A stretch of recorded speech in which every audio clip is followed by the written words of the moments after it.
Kita kali ini akan membahas keuntungan dan kerugian timnas Indonesia jika lolos ke round 4 bersama Bung Goldin. Mari kita bahas ya, ini kebetulan lagi ada di lapangan.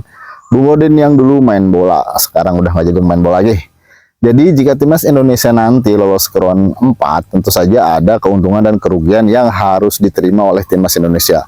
Ya, kita bahas yang kerugian dulu. Kalau kerugiannya adalah timnas Indonesia nanti tidak akan bisa menjadi tuan rumah.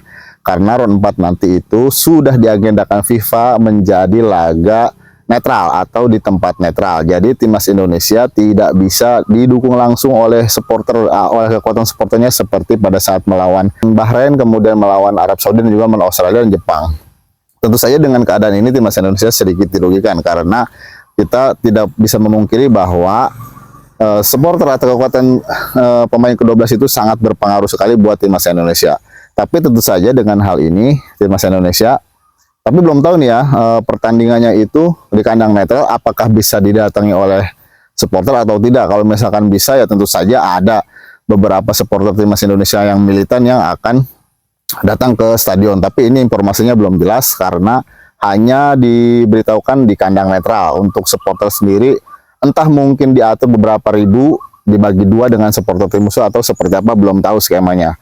Kemudian keuntungannya apa? Jika timnas Indonesia nanti bermain di negara Arab, mungkin ini bisa saja terjadi di negara Arab ya pertandingannya. Itu kalau misalkan cuacanya mendukung, bahwa itu akan menjadi keuntungan buat timnas Indonesia. Sebab di GBK sendiri timnas Indonesia itu pemain-pemain dari naturalisasi ini tidak bisa menunjukkan performance-nya ya, dalam segi fisik. Karena atmosfer di GBK panas, kemudian cuaca di Jakarta panas, itu juga dikuatkan oleh beberapa komentar dari Kelvin Verdong bahwa sangat luar biasa sekali di Jakarta, panasnya sangat luar biasa. Tom Hay pun kemarin kehabisan napas, dia berbicara bahwa katanya bermain di Gelora Bung Karno saya kehilangan oksigen. Jadi tentu saja ini tidak cocok buat para pemain naturalisasi timnas Indonesia. Keuntungannya adalah jika nanti bermain di negara Arab, karena di sana kan negaranya kalau misalkan siang panas, kalau malam dingin ya. Kita tahu pada saat melawan Irak juga itu cuacanya dingin, kemudian melawan Arab juga cuaca dingin. Diharapkan dengan cuaca tersebut timnas Indonesia lebih bisa pemain-pemainnya berkontribusi dalam segi fisik. Jadi timnas Indonesia nanti permainannya sangat maksimal sekali, beda seperti pada saat di GBK. Bung Goldin beberapa kali menyaksikan timnas Indonesia pada saat melawan Irak, itu kita bukan kalah secara strategis, secara permainan kita unggul semuanya, tapi yang jadi masalah adalah kekuatan fisik kita. Pemain-pemain naturalisasi tidak kuat bermain di GBK. Semoga saja dengan bermain nanti di kandang netral, cuacanya bersahabat, timnas Indonesia nanti bisa menunjukkan performance yang sebenarnya.